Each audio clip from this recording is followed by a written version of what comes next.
Hi ಎಲ್ಲರಿಗೂ ಶುಭೋದಯ. ಇದು ಬುಧವಾರದ ಮಿನಿ ಬ್ಲಾಗ್ ಆಗಿರುತ್ತೆ. ಬುಧವಾರ ಅಂದ್ರೇ ನನ್ನ ಮಗಳನ್ನ LKGಗೆ ಹಾಕೋ ತನಕ ಸ್ವಲ್ಪ ಲೇಝಿ ಡೇ ಅಂತಲೇ ಹೇಳ್ಬೋದು.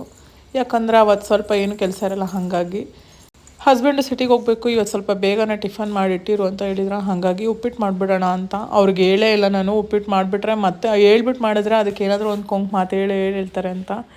ಹಾಗಾಗಿ ಅವ್ರಿಗೆ ಹೇಳ್ದಿರೇ ಉಪ್ಪಿಟ್ಟು ಮಾಡಿಟ್ಟಿದ್ದೆ. ಪುನರ್ವಿಗಂತೂ ಫುಲ್ಲು ಖುಷಿಯಾಗೋಯ್ತು ಉಪ್ಪಿಟ್ಟು ಮಾಡಿದ್ದೀನಿ ಅಂತ. ಹಾಗಾಗಿ ಅವಳು ಖುಷಿಯಿಂದ ತಿನ್ಕೊಂಡು ಹೋದ್ಲು. ಹಸ್ಬೆಂಡು ಅಂದ್ಕೊಂಡು ಏನೋ ಒಂದು ಮಾಡ್ಕೊಂಡು ತಿನ್ಕೊಂಡು ಹೋದ್ರತ.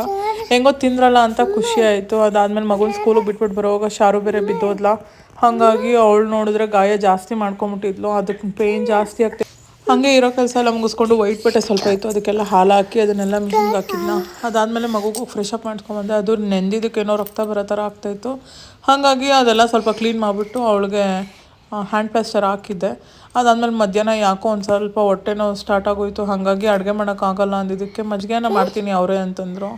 ಯಾಕೆ ಸುಮ್ಮನೆ ಬೇಡ ಅಂದ್ಬಿಟ್ಟು ನಾನೇ ಮ್ಯಾಗಿ ಮಾಡ್ಕೊಡ್ತೀನಿ ಬಿಡು ಅಂದ್ಬಿಟ್ಟು ಎಗ್ ಮ್ಯಾಗಿ ಮಾಡಿದೆ.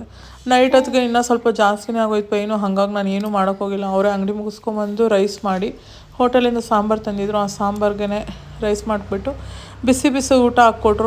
ಊಟ ಆದಮೇಲೆ ಪಾತ್ರೆ ಎಲ್ಲ ತೊಳೆದ್ಬಿಟ್ಟು ಅವರೇ ಮಕ್ಕಳ ಜೊತೆ ಆಟ ಆಡ್ಕೊಂಡಿದ್ರು. ಹಾಗಾಗಿ ನಾನು ರೆಸ್ಟ್ ತೊಗೊಂಡು ಇವತ್ತಿನ ದಿನನ ಈ ಥರ ಎಂಡ್ ಮಾಡ್ತಾಯಿದ್ದೀನಿ. Thank you.